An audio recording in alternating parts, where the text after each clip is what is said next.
పరిస్థితి ఏంది సార్ రాకముందు నేను ప్రస్తావించిన విషయం.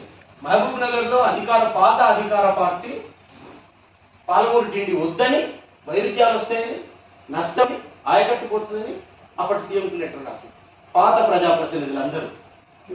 అప్పుడు ఇప్పుడున్న ప్రజాప్రతినిధులు కొట్లాడింది, ప్రతిపక్షంలో ఉండి ధర్నాలు చేసింది, దీక్షలు చేసింది, లెటర్ రాసింది, మాతో పాటు ధర్నాల్లో పాల్గొన్నారు.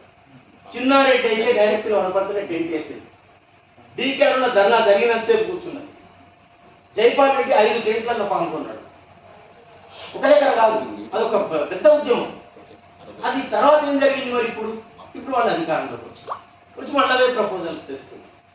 అంటే అధికార ప్రతిపక్ష పార్టీలు మొత్తం వ్యతిరేకిస్తుంటే కూడా పాలమూరు టీడీని ఎట్లా క్యాబినెట్ ఆమోదించింది అనే ప్రశ్న ఈ రౌండ్ టేబుల్ సమావేశం అడిగింది.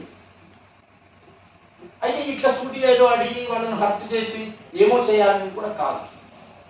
కానీ హయ్యర్ లెవెల్లో చాలా సమాచారం తీసుకునే అవకాశము, సమాచారం ఉండడము, టెక్నాలజీ ఉన్న వాళ్ళు ఉండడము, అంత ఉన్నప్పుడు ఎందుకు తొందరపాటుగా ఈ నిర్ణయాలను పాలక పక్షాలు, అధికార పక్షం తీసుకుంటుంది?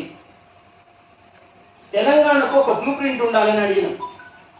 యావత్తు తెలంగాణకు ఉపనదులను, చిన్న వాగులను అన్నింటినీ కలుపుకొని అసలు పాలమూరు రంగారెడ్డి రిజర్వాయర్ల మీద కూడా ఇది పెద్ద ప్రమాదం అవుతుంది సార్. కోదండం సార్, ఒకరిద్దరు ఇంజనీర్లు ఏం చెప్తున్నారంటే వ్యాలీలు లేకుండా కట్టిండ్రు, వాటిని చుట్టుకట్టలుగా కట్టిండ్రు. మొత్తం మహబూబ్ రంగారెడ్డి రిజర్వాయర్లలో ఉదండాపూర్ కావచ్చు, ఒట్టెం కావచ్చు, కరివేన కావచ్చు, ఏదుల కావచ్చు, ఇవన్నీ ఆర్టిఫిషియల్ స్టోరేజెస్. చిన్నదో బాగుంటే అక్కడ గడితే వచ్చే రక్షణ వేరుంటుంది, ఇట్లా గడితే వేరుంటుంది అన్న. అందువల్ల 3 ప్రాబ్లమ్స్ అక్కడ చూసి, ఒకటేంది మహబూబ్నగర్ పార్లమెంట్లో ఒక స్కీమ్ లేదండి, మేము నల్లగొండకు ఇవ్వడం గురించి మాట్లాడుతున్నామని కాదు, అందరూ ఎవరైనా అనుకోవాల్సింది. మహబూబ్నగర్లో 2 పార్లమెంట్ కాన్స్టిట్యున్సీలు ఉన్నాయి, ఒకటి మహబూబ్ నగర్, 2 నాగర్ కర్నూలు. మీరు గద్వాల నుంచి రండి, ఆర్టీఎస్ ఏ కాన్స్టిట్యున్సీలో ఉంది? నాగర్ కర్నూలు.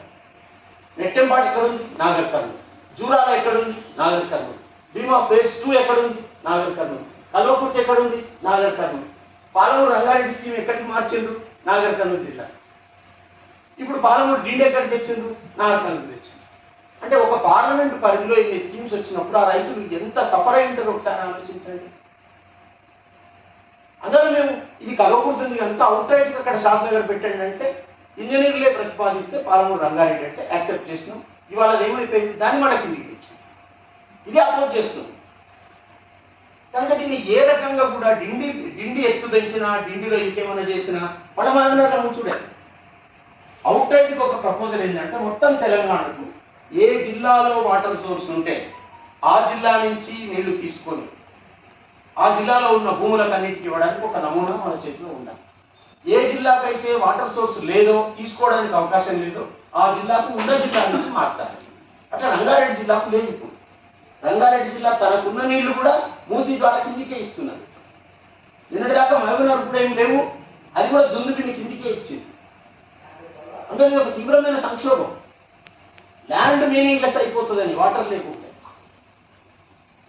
ల్యాండ్ మీనింగ్లెస్ అయింది. శాటిలైట్ బొమ్మలు అప్పుడు బాలగోపాల్ సార్ తిరిగినప్పుడు కూడా ఇది డిజర్ట్ ఏరియా అయిపోతుంది, సెమీ డార్క్ ఏరియాలు అయితే, డార్క్ ఏరియాలు అయితే ఉపగ్రహ చిత్రాలు చెప్తున్నాయని వార్తలు రాస్తే దాని నుంచి నేను తెలుసుకున్నాను. అయితే పర్సనల్గా నేను సైన్స్ స్టూడెంట్ కాదు, సైన్స్ 8వ తరగతి దాకానే చదువుకున్నాను.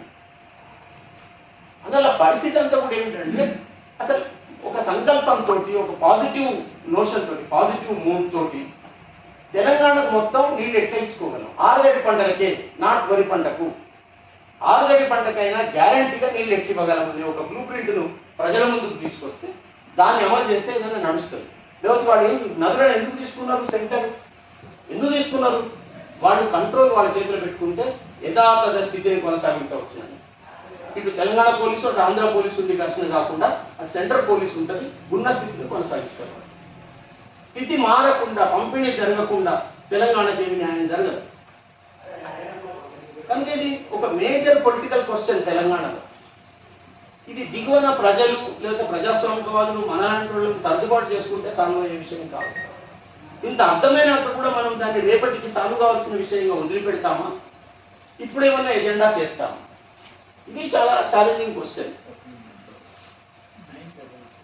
కనుక సొరంగం నుంచి నీళ్లు తెచ్చి మళ్ళీ డిండిలో వేయడం కుదరదు. ఆ సొరంగం నుంచి వచ్చిన నీటిని ఎస్ఎల్బిసి కాలువల్ని పారించాలి. అక్కడ మన్నెవారిపల్లి కట్టాల్సిందే, అది కట్టకుంటే కాదు. అక్విడెక్ట్లతోటి క్రింది రివర్ దాటించి నీళ్లు కాలువలో పోసుకోవాలి. ఎలిమినేట్ మాధవరెడ్డి లిఫ్ట్ను అడిషనల్గా ఉంది కనుక ఆ నీళ్లను నల్లగొండ జిల్లాలో అవసరమైన చోట ఇవ్వాలి. ఇంకా అవసరమైతే నాగార్జున సాగర్ ఇంకో లిఫ్ట్ పెట్టుకోవచ్చు. మహబూబ్ నగర్ కేటాయింపున్న నీళ్ళ మీదకి రాకూడదు.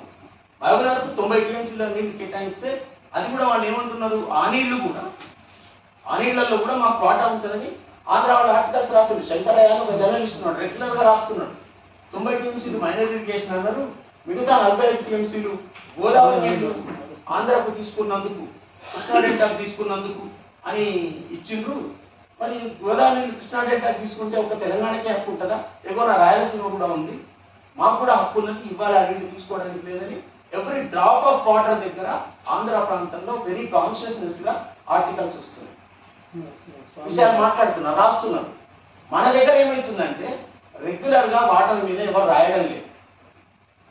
ఇంజనీర్లు కూడా పుస్తకాలు రాసింది కానీ రెగ్యులర్ ఆర్టికల్స్ ఇష్యూ వచ్చినప్పుడల్లా ఒక ఆర్టికల్ రాసే పని ఇక్కడ ఉన్న ఇంజనీర్లు కూడా చేయడం లేదు, జర్నలిస్టులు కూడా చేయడం లేదు. ఇది ఒక వివాదమైనటువంటి విషయం. దీనికి ఒక సాఫ్ట్ సొల్యూషన్, హార్ష్తో కూడా కాదు, సాఫ్ట్గా ఒక సొల్యూషన్, మనము న్యాయమైన సొల్యూషన్ ఎట్లా చెప్తాం అనేది ఆలోచించడం లేదు. ఆలోచించడం లేదంటే అది తిట్టులాగా అనిపిస్తుంది, అనేక తిట్ల కంటే ఇది పెద్ద తిట్టు అనిపిస్తుంది, కానీ ఆలోచించడం లేదు. ఇది పరిస్థితి. అందువల్ల దీన్ని మనం ఎట్లా చేస్తామనేది మాత్రం ఇంకా కొంత లోతుగా చూడవలసిన అవసరం ఉంది. అంటే ఉమ్మడి మహబూబ్ నగర్ నుంచి డెఫినెట్గా రంగారెడ్డి జిల్లాకి ఇవ్వడానికి అయితే ప్రత్యామ్నాయం లేవు. ప్రాణహిత చెవులను రద్దు చేసింది కదా, దాన్ని ఎట్లా తెస్తారు, మళ్ళీ ఇమీడియట్ కడతామంటున్నారు. దాంట్లో ఏమన్నా చూసి దాన్ని తీసుకొస్తారా, మంజీరా నుంచి తెస్తారా, ఎట్లా తెస్తారో అది కూడా తీసుకురావాలి. తెచ్చి తల దగ్గర లక్ష్మీపల్లి దగ్గర గోదావరిని కృష్ణను కలపాల్సిన అవసరం ఉంది. జూరాల నుంచి వచ్చే ఒక ఫేజు, శ్రీశైలం నుంచి వచ్చే ఒక ఫేజు, గోదావరి నుంచి వచ్చే ఒక ఫేజ్, 3 అక్కడ కలిస్తే, తల మీద కలిస్తే మొత్తం తెలంగాణకు ఇదొక, నాకు భారతీయుల మీద నమ్మకం లేదు కానీ ఇదొక రియల్ అనుసంధానం అవుతుంది.